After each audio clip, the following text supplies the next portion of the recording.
Tengo que echar una meada.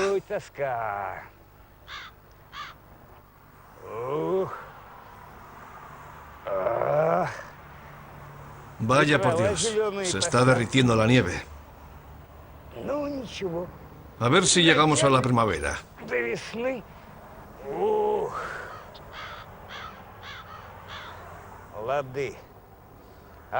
Hasta la nieve se pone al rojo vivo. ¡Mamma mía!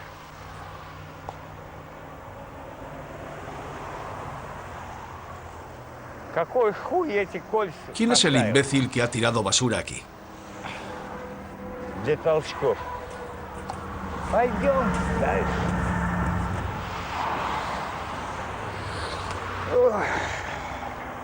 El rodaje de este documental comenzó el miércoles 26 de noviembre de 2003. Aquel día era el cumpleaños de Kostya, uno de nuestros protagonistas. Kostya había cumplido 50 años. Por este motivo, estuvo bebiendo hasta el amanecer en su taberna habitual, el bistro Casa Fyodorovich.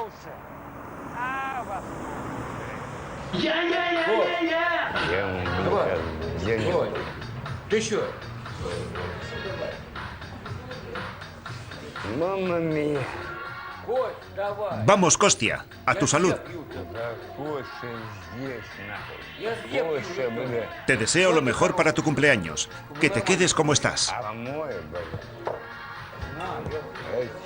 Para una persona que bebe como un ruso, llegar a los 50 años es todo un hito. La esperanza de vida de los hombres en Rusia es entre 15 y 17 años más baja que en Europa occidental. Esta notable diferencia se debe al producto nacional número 1 del país, el vodka.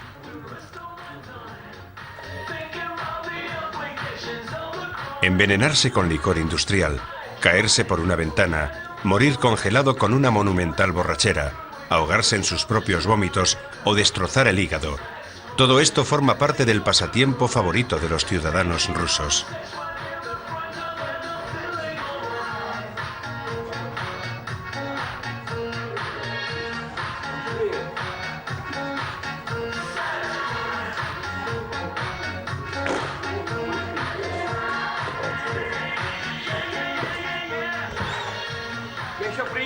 Para las 5 de la tarde, Kostya y Sasha, su mejor amigo, alias Sol, se han bebido su cuarta botella de vodka.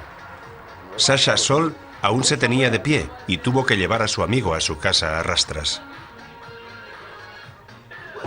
Al día siguiente, Sasha dejó de existir. Durante la resaca matutina acabó bajo las ruedas de un coche que transitaba por allí.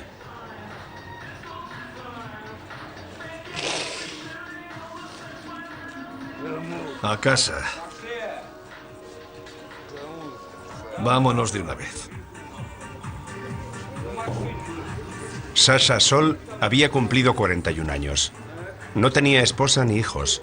Sus padres y hermanastros le acompañan en su último viaje desde el bistro Casa Fyodorovich.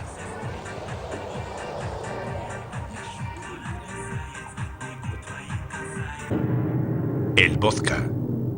Producto nacional.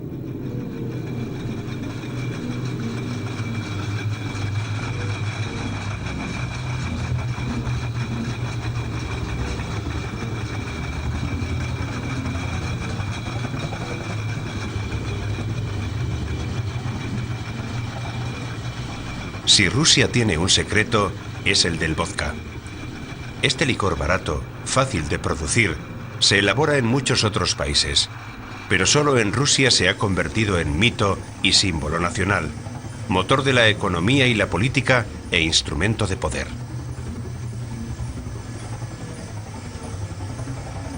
El vodka es el detonante de los acontecimientos más importantes de la historia rusa.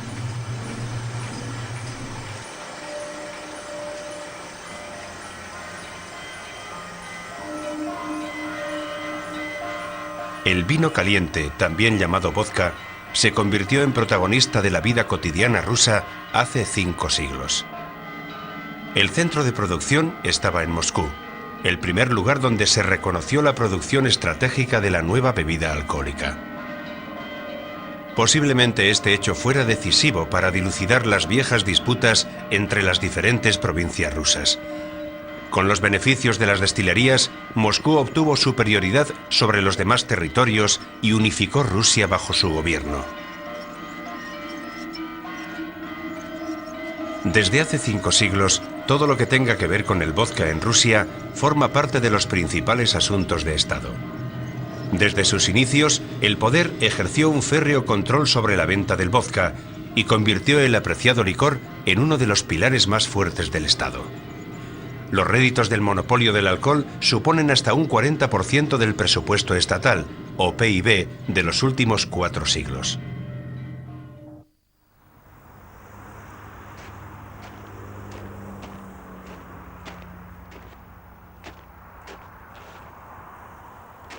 Para un bebedor ruso, el día más duro de la semana es el lunes.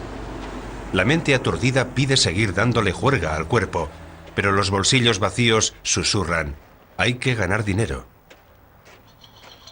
Kostya trabaja en el bistro Casa Fyodorovich, a medio camino entre Moscú y Riazán.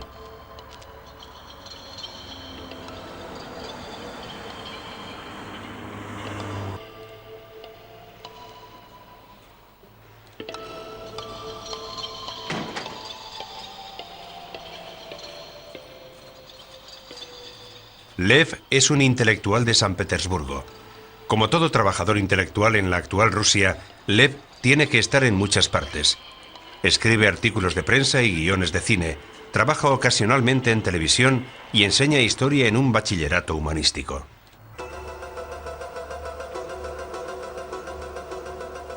Rostislav es un alto ejecutivo de una multinacional energética. Todas las mañanas acude a un edificio de empresas moscovita y regresa a casa a altas horas de la noche. Los viajes de negocios y sus encuentros con amigos suponen una cierta ruptura en la monotonía diaria.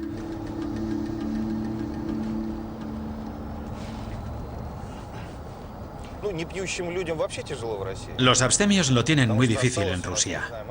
Desde los años 30 la mentalidad es la siguiente: si un hombre no bebe, es que trama algo malo.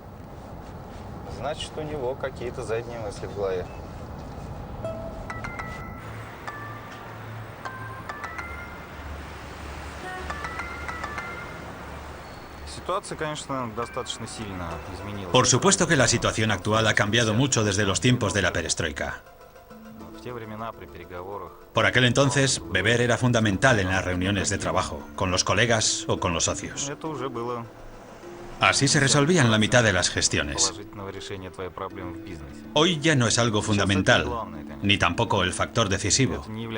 Pero fuera de la capital se sigue pensando que si no has bebido nada, no has conseguido nada.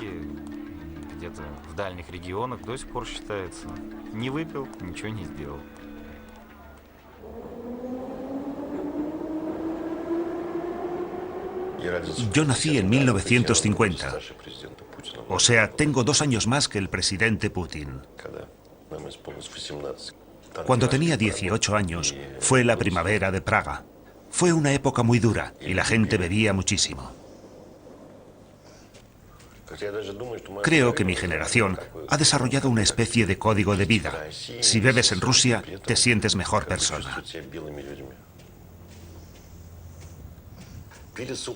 Antes bebíamos vino seco mientras hubo. Cuando desapareció del mercado empezamos a beber vodka. En realidad fue toda una hazaña política, porque en principio el vodka se consideraba un licor proletario. El vino de Oporto era la bebida de las capas sociales más bajas, y la clase trabajadora se dio al vodka.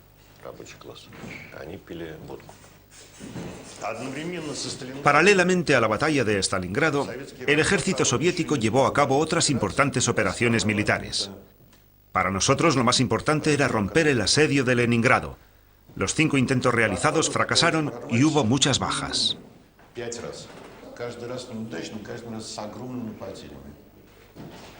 Jovencita, ¿quieres dejar de hablar? Te están grabando. No solo te van a ver en Rusia, sino en toda la Unión Europea. Rusia necesita ingresar en la Organización Mundial del Comercio y simplificar los trámites de visado para Europa Occidental, y tú estás siendo una traba. O sea que estás perjudicando nuestros intereses nacionales. Lo que quiero decir es que subjetivamente no eres enemiga del pueblo, pero objetivamente sí lo eres.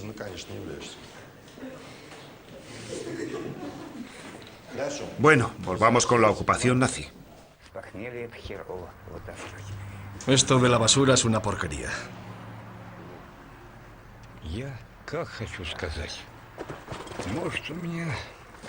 Igual es que he salido a mi abuelo. Cuando vive rodeado de borrachos, quiere ser como ellos.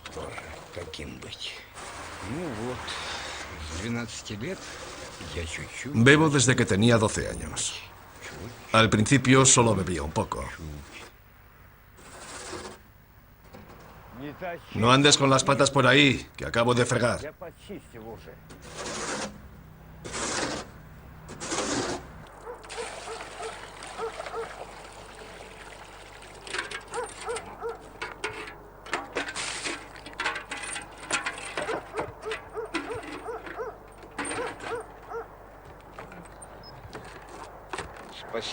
Ya hemos acabado aquí. Vamos a la siguiente casa.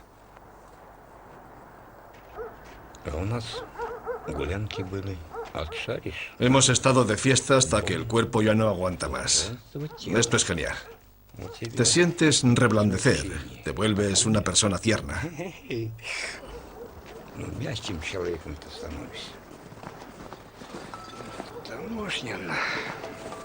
Sasha Sol, al menos podías acompañarme para emborracharte conmigo.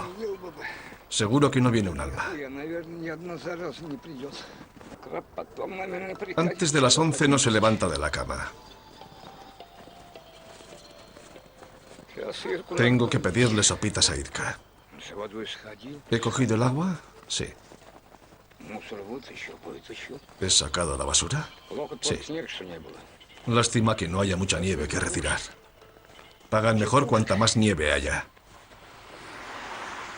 Voy para allá. Voy a pedirle un trago, aunque tenga que ponerme de rodillas. Antes de que existiera el vodka, Rusia era bebedora habitual. Pero el vodka fue la condenación definitiva.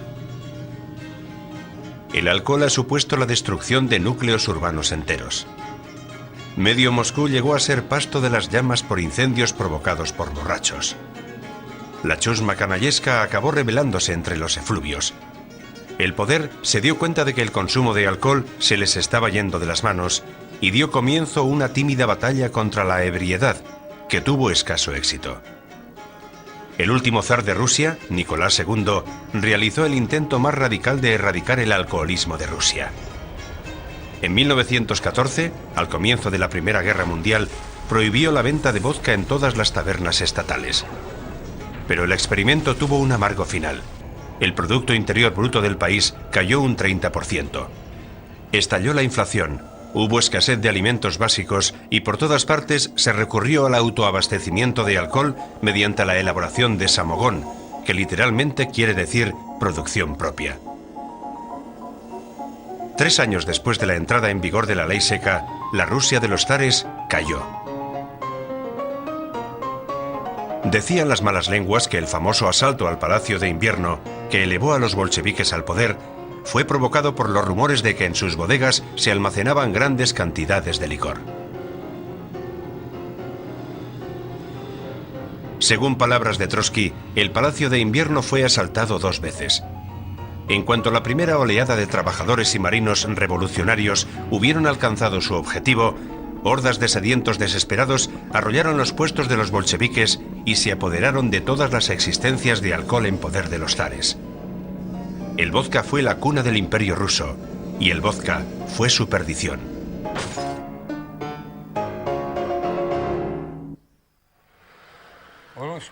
¿Que cómo es Rusia?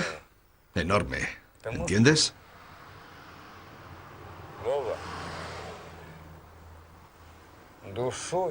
Es imposible comprender a un pueblo si no lo has vivido desde nacimiento. Tenlo bien presente. Jamás entenderás a nuestro pueblo.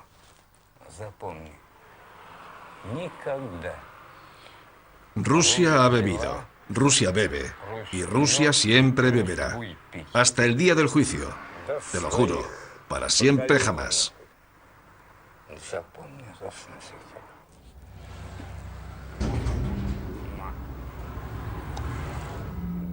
Dasha, capullo, sal de una vez, chucho sarnoso.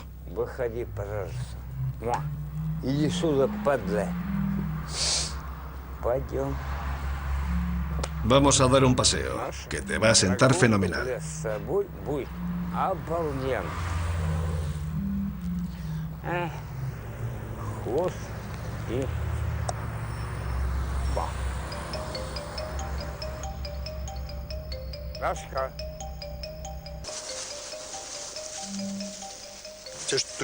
¿Solo tienes pepinillos? También tengo algo de pescado. Está buenísimo.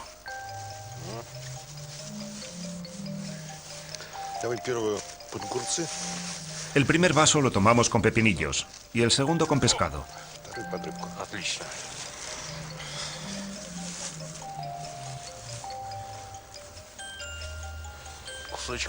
Y no podía faltar un trozo de pan.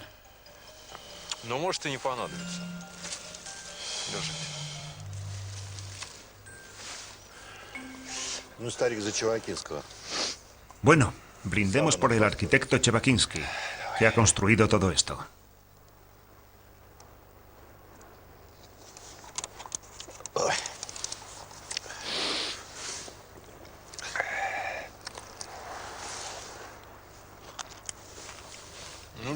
¿Y qué hacemos luego?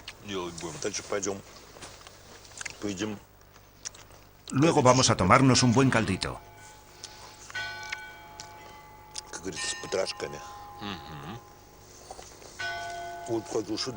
Ahora no nos vamos a terminar el vodka.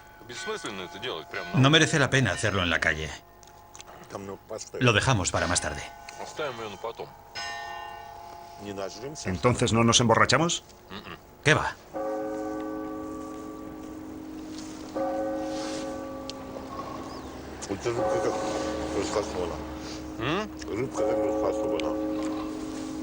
Сейчас покажу.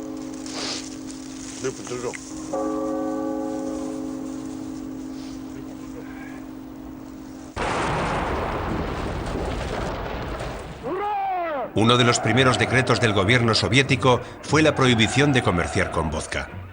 Los dirigentes de la revolución proletaria consideraban que la venta de vodka era un resto del pasado tan dañino como la propiedad privada y la religión. En todos aquellos años de enconada lucha contra las reliquias del pasado, los comunistas cerraron o destruyeron miles de iglesias y prácticamente erradicaron la propiedad privada. Pero contra el vodka no pudieron luchar. Pese a la ley seca que estuvo oficialmente en vigor hasta 1922, el final de la Guerra Civil, las masas de trabajadores y campesinos ni siquiera se mantuvieron sobrias durante los años de hambruna del comunismo militar. La población civil destilaba samogón en cantidades industriales.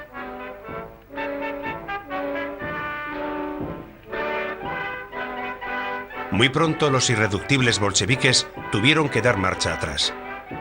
En 1922, el gobierno permitió la venta de vino y coñac. Un año más tarde se permitieron todos los vinos y licores de hasta el 30% de graduación. En 1925 apareció el famoso Rikovka, un vodka de 40 grados que el pueblo denominó según el entonces primer ministro Alexei Rykov. El Rikovka se vendía a un precio imbatible. Ya en 1928 el vodka pasó a ser la principal fuente de financiación, esta vez de la industrialización.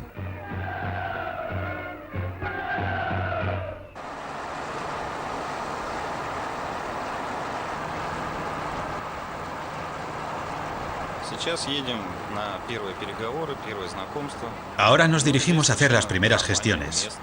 Es la primera reunión. Suele ser habitual regalarle al gerente una botella de vodka, de coñac o de whisky.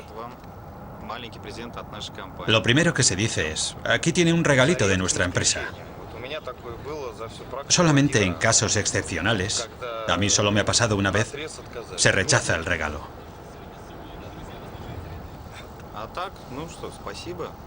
Normalmente la respuesta es gracias, e inmediatamente guardan la botella en un cajón. No se considera un soborno, sino una especie de tarjeta de visita.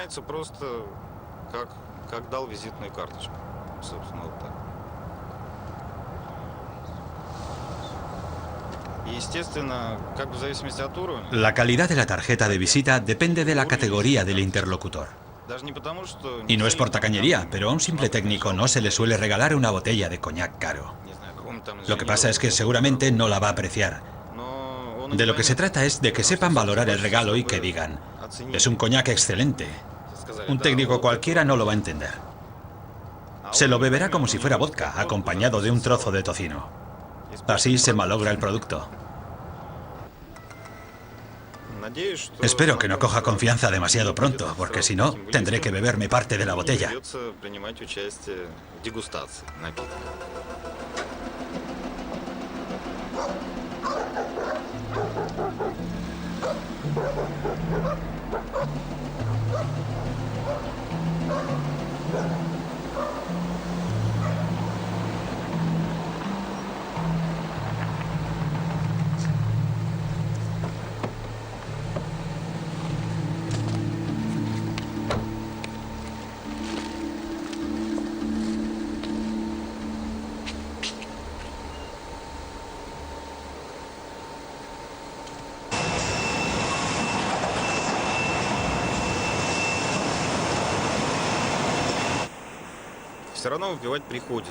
Desde luego, de vez en cuando hay que echar un trago.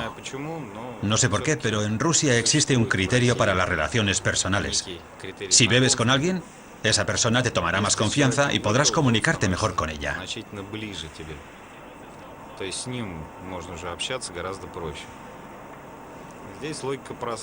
La lógica es muy sencilla. Hay que asegurarse de que tu interlocutor no esté tramando algo contra ti. Hay un proverbio ruso que dice, lo que un sobrio tiene en la mente, el borracho lo tiene en la punta de la lengua. Y después de beber, la conversación deriva hacia temas más secundarios. Los seres humanos se entienden mejor entre sí. Si bebes con otra persona, entonces esa persona se convierte en tu recurso, tu proveedor. Obtienes de esa persona lo que otros no pueden. Por ejemplo, si hay que aclarar un problema. ¿Cómo? ¿Que tienes un problema? Entonces que venga Ivanov y que le llame, que estos dos han bebido juntos. Ese es el criterio para las relaciones humanas. Y así sigue funcionando en todos los campos.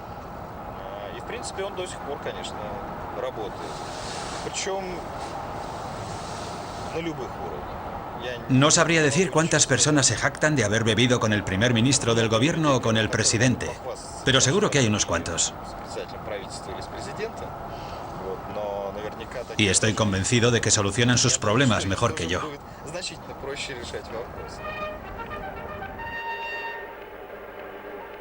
En 1928 comenzó la primera campaña soviética contra el alcoholismo. En todas partes se fundaron asociaciones antialcohólicas.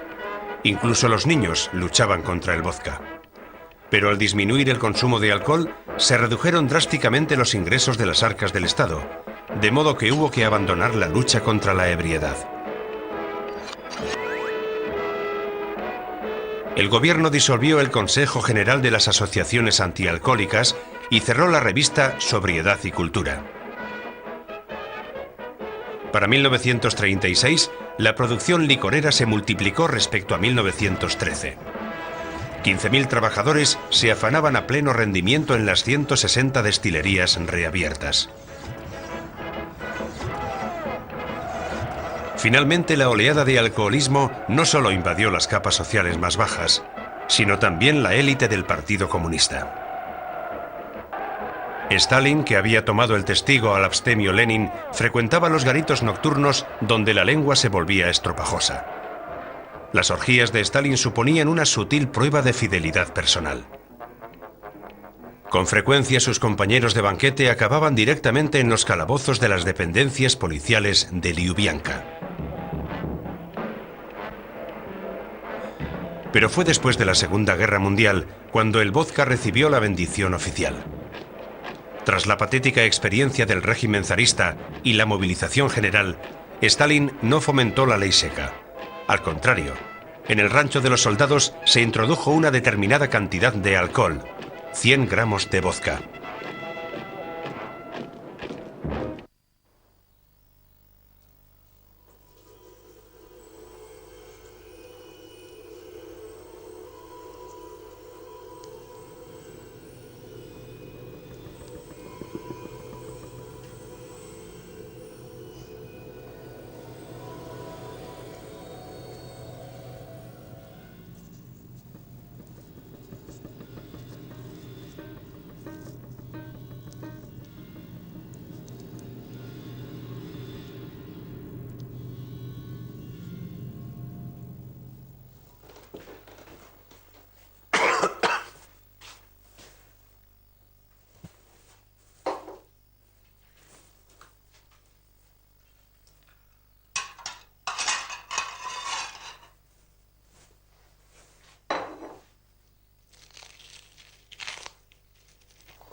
El vodka desempeña en la vida de un ruso un papel mucho más destacado que en la vida de un europeo. La única excepción tal vez sean los finlandeses.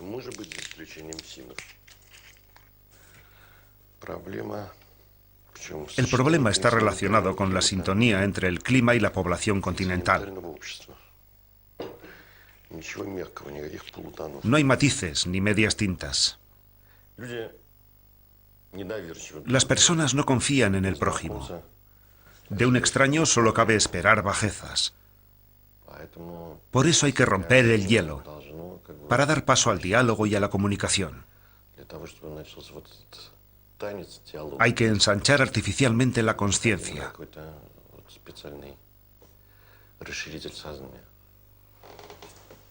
Ahora mismo tengo dificultades para hablar con ustedes.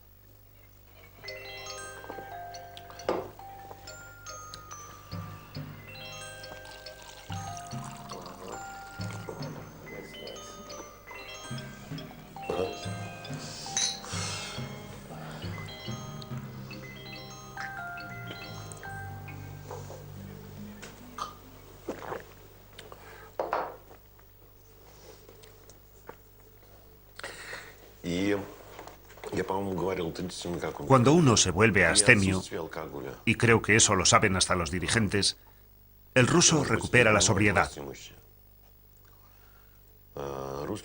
Y cuando el ruso empieza a estar demasiado sobrio, pasa a ser agresivo.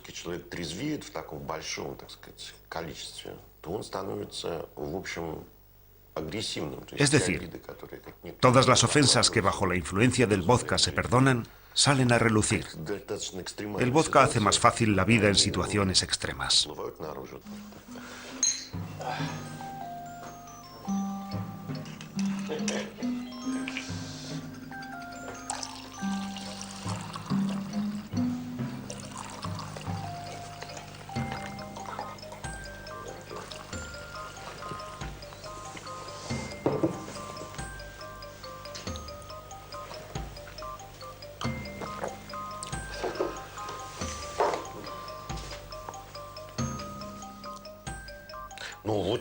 Por supuesto que el vodka es un medio para gobernar. El vodka es la base de la vida en Rusia. Pero el vodka también es un medio de resistencia. El poder exige al pueblo que dé el máximo.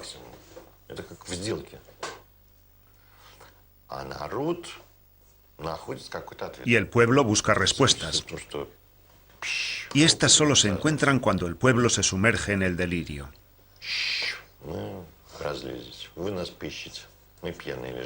Que nos busquen, nosotros estamos borrachos.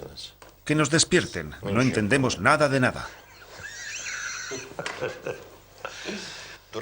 El vodka nos permite hacernos pasar por tontos. Por Rusia.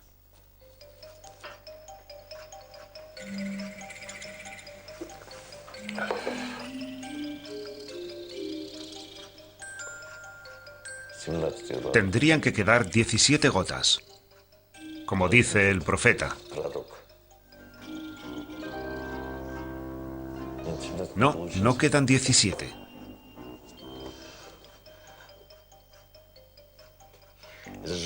Ese es el concepto más importante de los rusos. Ser el que mejor empina el codo. La película de Bondarchuk, El destino humano, gira en torno a esa idea. Resistiremos a los alemanes. Para nosotros, 3 vasos de vodka no son nada. Lo que es bueno para los rusos, para los alemanes supone la muerte.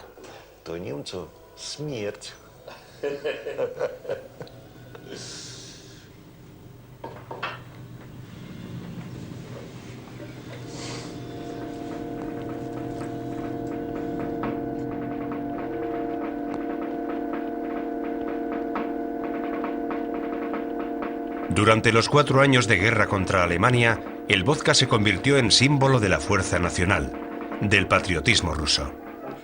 En el cine anterior a la Segunda Guerra Mundial, solo los malos o los locos bebían vodka. Pero después de la guerra, el vodka era el atributo del verdadero héroe. En la famosa película de Sergei Bondarchuk, El destino humano, Andrei Sokolov, el protagonista, bebe 3 vasos de vodka seguidos para mostrar a los fascistas la grandeza del espíritu ruso.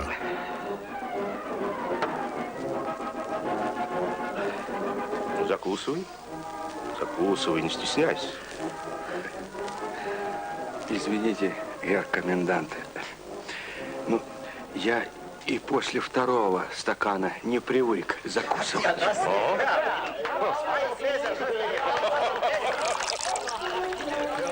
Desde entonces el valor simbólico de este cristalino líquido es inconmensurable. Lo bebe todo el mundo. Sin embargo, este ritual tiene diferentes significados. En las dachas estatales bebía la nomenclatura del Partido Comunista, apoyando de esta manera al sistema de gobierno. En los comedores bebía la inteligencia liberal, expresando así su protesta contra el sistema. En los puestos de trabajo bebían millones de obreros y con sus borracheras manifestaban su absoluta indiferencia hacia el sistema soviético. El vodka se convirtió en el elemento más importante que aseguraba la concordia social y la estabilidad del sistema.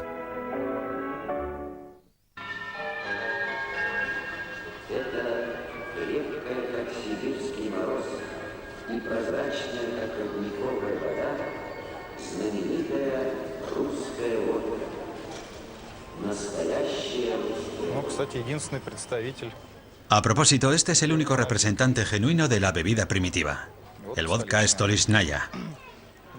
¿Qué recuerdos de los tiempos soviéticos? ¿Y usted ha bebido mucho? Pues claro.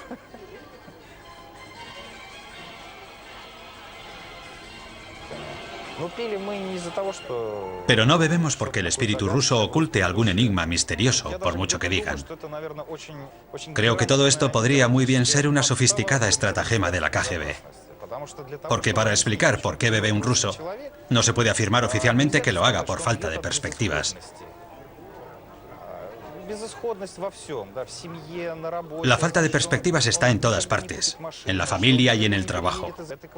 El ruso sabe que nunca va a poder comprar un coche, que jamás podrá vivir en un piso de 2 habitaciones en un edificio de hormigón hasta el fin de sus días. Yo sí creo que el ruso bebe por falta de perspectivas, pero se ha buscado una explicación maravillosa para ocultarlo. En fin, que los rusos somos muy enigmáticos. Para mí que todo esto no es más que un gran invento de la KGB.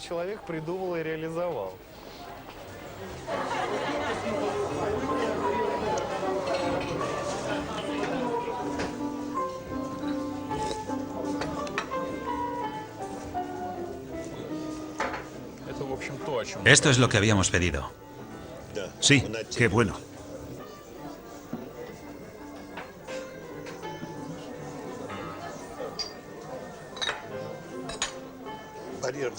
Esto es genial.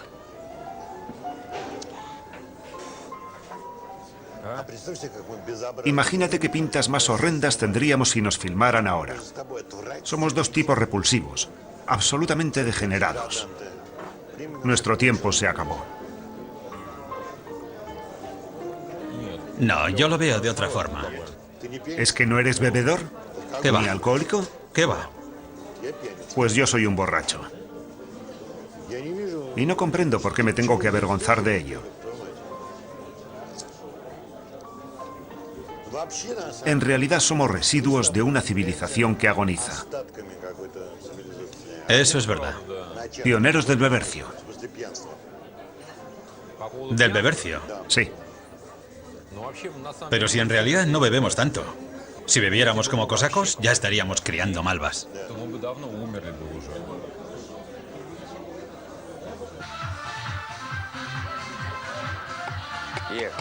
Irka, échame 100 gramos.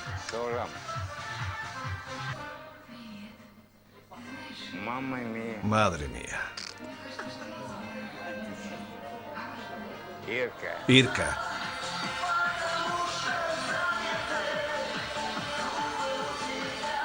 Lléname el vaso.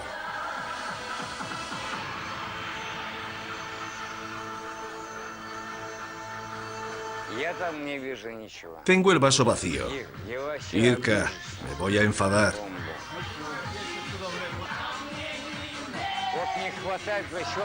Necesito 100 gramos, 10 rublos.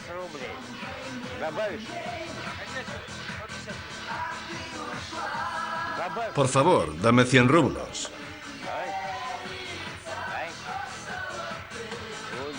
Hijo de perra.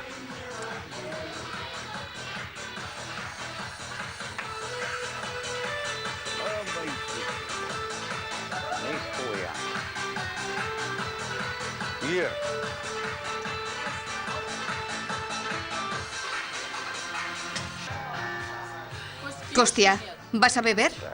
¿Vas a beber de una vez? ¿O lo vacío ahora mismo? ¿Quieres?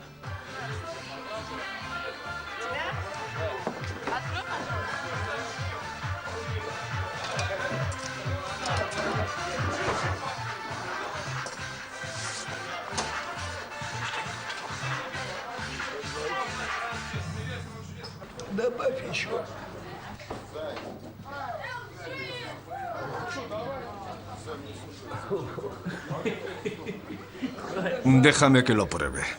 Solo 150 gramos.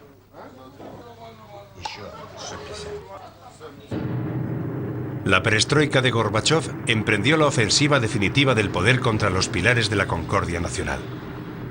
El 17 de mayo de 1985, el Comité Central del Partido Comunista de la Unión Soviética decidió tomar medidas fulminantes para combatir el abuso de la bebida y el alcoholismo. Después de permitir unas libertades inauditas hasta entonces, Gorbachov eliminó la escasa libertad privada que los soviéticos habían disfrutado bajo Brezhnev, Khrushchev e incluso Stalin. La de decidir por sí mismo lo que uno bebe, dónde bebe y con quién bebe. A la población solo se le permitió comprar alcohol entre las 2 y las 7 de la tarde. Se estableció un sistema de cupones para la venta de vodka y su consumo se limitó a una botella por persona y mes. El país se llenó de largas colas. La prensa informaba sobre asesinatos frente a las tiendas de bebidas. En 2 años, la producción de vino y vodka se redujo a la mitad. Pero el gran aumento del consumo de azúcar demostró claramente que la elaboración de samogón había compensado por completo la falta de otros licores. Se consumieron las sustancias alcohólicas más dispares: agua de colonia, loción de afeitar. Se llegó a probar limpiacristales, barnices, acetona e incluso líquido de frenos. Los más espabilados lograron obtener licor del betún de los zapatos. Todo esto deslució el buen nombre de la perestroika y de Gorbachov antes de la crisis económica y la desintegración soviética. Gorbachov, el secretario general del Partido Comunista, recibió el apodo de secretario mineral. El partido que había puesto freno al vodka de un plumazo se veía incapaz de llevar adelante las reformas. En 1991, la Unión Soviética se desmembró. el nuevo presidente del país pasó a ser Yeltsin, con su merecida fama de alcohólico.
Vamos a bailar.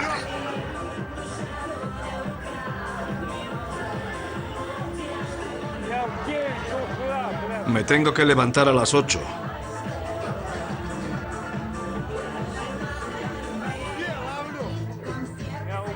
Te voy a matar. Anda, golpéame.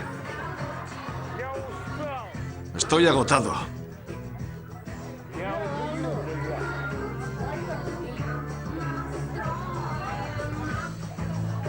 Venga, empieza. Me tengo que levantar a las 9. Me he tirado 24 horas trabajando. ¿Estáis todos locos? Estoy rendido.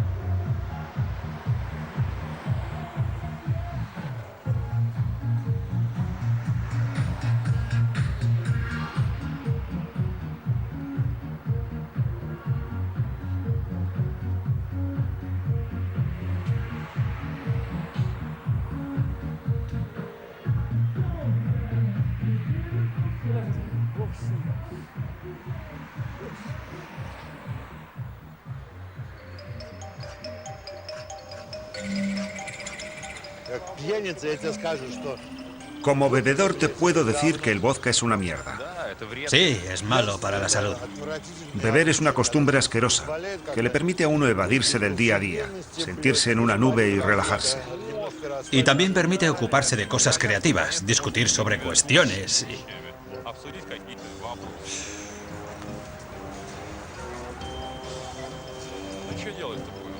¿Qué hacemos ahora? Comportarnos como hombres. No nos vamos a echar atrás.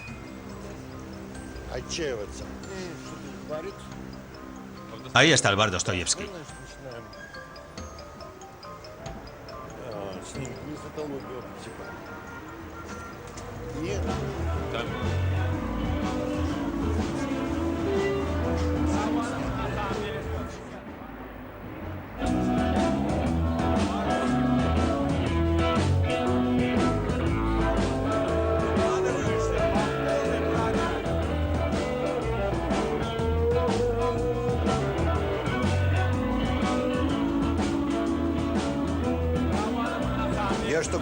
Mira qué buen ambiente hay aquí. Seguro que en los años 70 la gente no era tan formal.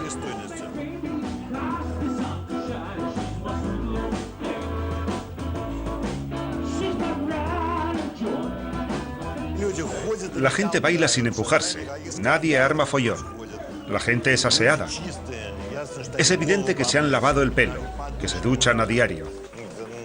Esta es la típica clase media, la verdadera burguesía. Esta es la Rusia de Putin. ¿Se refiere a esos? Sí.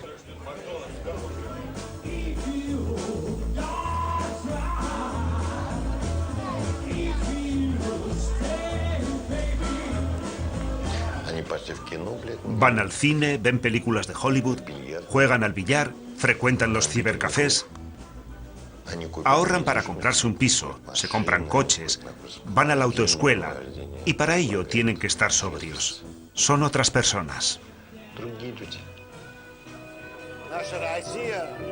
Nuestra Rusia, la de Tolstoy, Pasternak, Akhmatova, Brodsky y toda esa Rusia ha desaparecido. Aquí ya no bebe nadie. Todos se dedican a ganar pasta.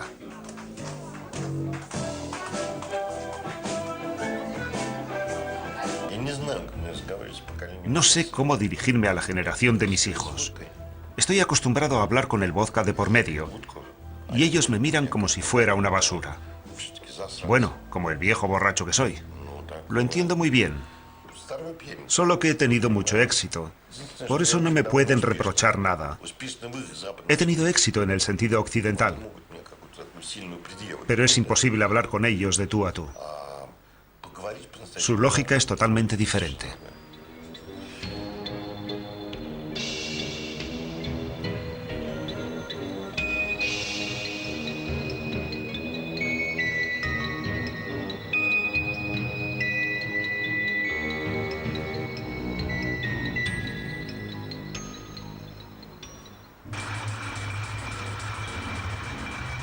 Una de las primeras reformas de mercado a comienzos de los 90 fue el levantamiento del monopolio del vodka. Las consecuencias fueron tremendas. Al contrario que el vino, que en Rusia siempre ha sido producido a nivel regional, el vodka representaba el símbolo del centralismo en la Unión Soviética. Pese a ser elaborado en muchas regiones, siempre llevaba el mismo nombre y las mismas etiquetas estándar, como Stolichnaya, Moskovskaya, Ruskaya.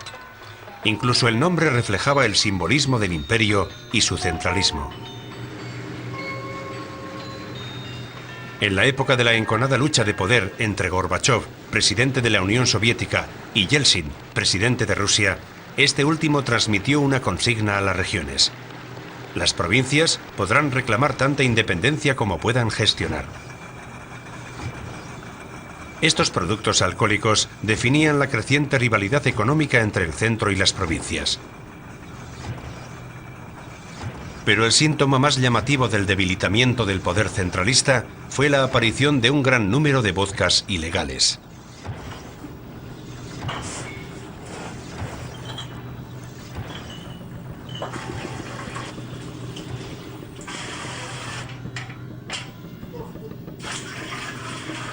El monopolio estatal, que tantas limitaciones había impuesto a sus ciudadanos, garantizaba sin embargo la calidad del producto. Pero el libre mercado del alcohol, copado inmediatamente por estructuras mafiosas, fue invadido por marcas de origen desconocido, que a menudo incluían sustancias nocivas para la salud en sus botellas etiquetadas. Desde entonces, la venta de vodka se convirtió en una especie de ruleta rusa. Toda botella que tuviera la etiqueta vodka podía contener veneno.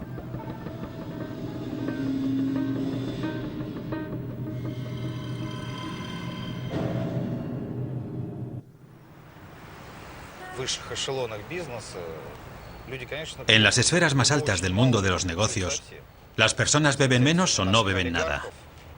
En lo que respecta a nuestros oligarcas, ninguno de ellos bebe más de 3 vasos de alcohol fuerte.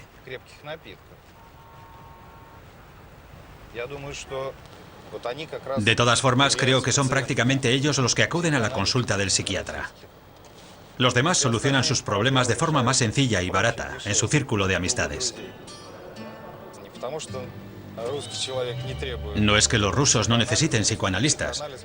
Lo que pasa es que hacemos terapia entre nosotros. Somos nuestro propio psiquiatra con un vasito de buen alcohol.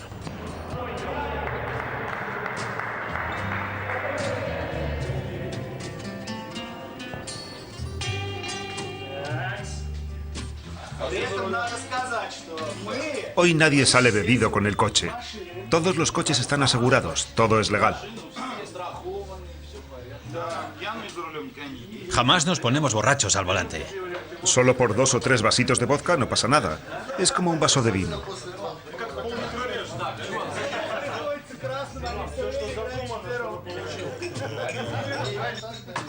Orcolia y su coche. Te deseamos mucho éxito en tus negocios. Lo más importante es la salud. ¡Salud! Durante la época soviética fuimos a la universidad y cuando nos licenciamos, la Unión Soviética cayó. No hemos vivido la falta de perspectivas. Hemos tenido una suerte inmensa porque no nos tocó de cerca. Tal vez sea esa la razón por la que nunca hemos tenido la necesidad de emborracharnos hasta que se nos estropeara el cerebro.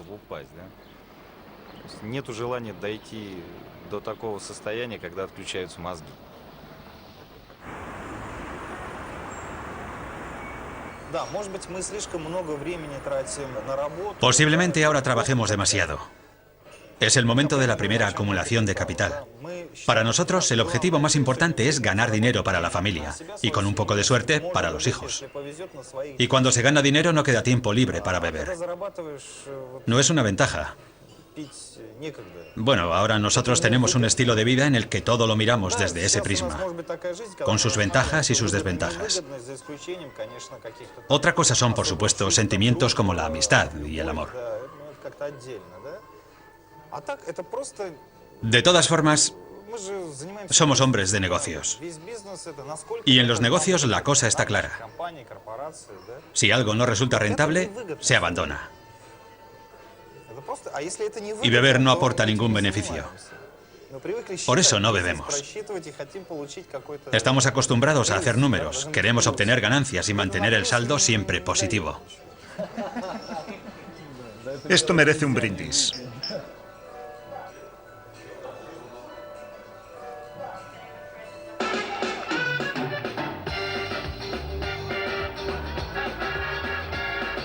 A finales de los años 90, la sociedad rusa se cansó tanto del vodka de imitación como de su impredecible jefe de Estado. Incluso la proverbial afición a la bebida de Yeltsin, que a principios de su mandato era símbolo de cercanía, despertaba cada vez más rechazo. No es de extrañar que uno de los primeros gestos públicos de Putin fuera negarse a brindar por los soldados caídos en la guerra del Cáucaso. Pronunció un sentido discurso y con gesto decidido posó la copa sobre la mesa diciendo: Brindaremos por ellos, pero no ahora, más tarde. De todas formas, los asesores de imagen de Putin tuvieron que suavizar un poco su apariencia de ruso germano, severo y pragmático. En las estanterías de las tiendas apareció una nueva bebida, el vodka Putinka. Y en las pantallas de televisión cada vez salía con mayor frecuencia el nuevo padre de la nación. Democráticamente aceptó el saludo tradicional ruso, un vasito de vodka. Brindemos por la tabernera, su marido y sus hijos. Porque sean muy felices. Si alguna vez es sobria, la enigmática alma rusa ya no se diferenciará tanto de la alemana o la francesa. Pero todo eso está por ver. Independientemente del esplendor europeo, el poder ruso no abandona los antiguos resortes de la administración pública. Putinka garantiza la peculiaridad de Rusia.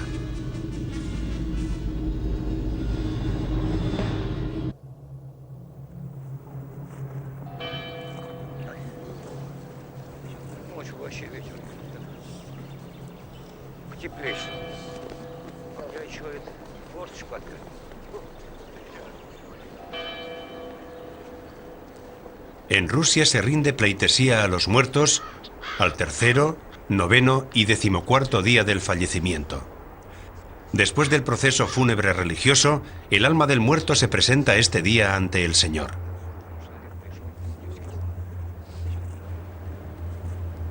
El 9º día después del fallecimiento de Sasha Sol, sus amigos acuden al cementerio para beber por su alma ante la tumba fresca.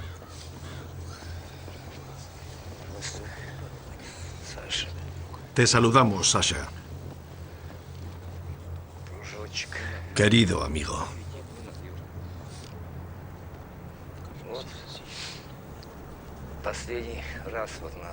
La última vez que nos sacamos juntos una foto fue en mi cumpleaños.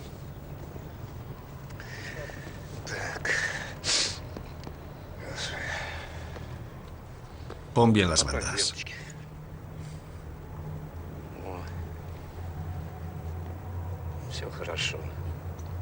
Descansa en paz. Que te vaya bien. Ahora descansa eternamente. Pronto estaremos todos juntos. No está mal la casita. 2,20 metros por 1,5 metros. Y 1,70 por debajo. Bueno, vamos.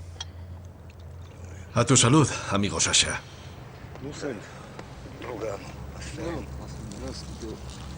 100 gramos, como mandan los cánones.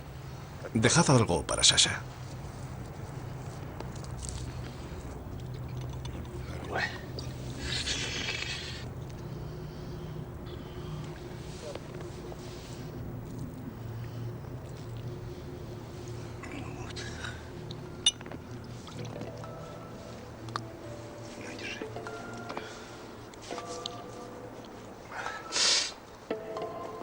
Bueno, Alexander Mikhailovich, que la tierra te acoja en su seno.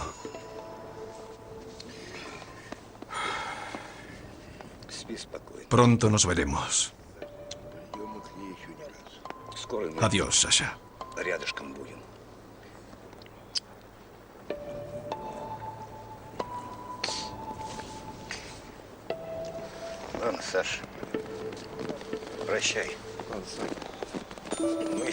Volveremos a visitarte.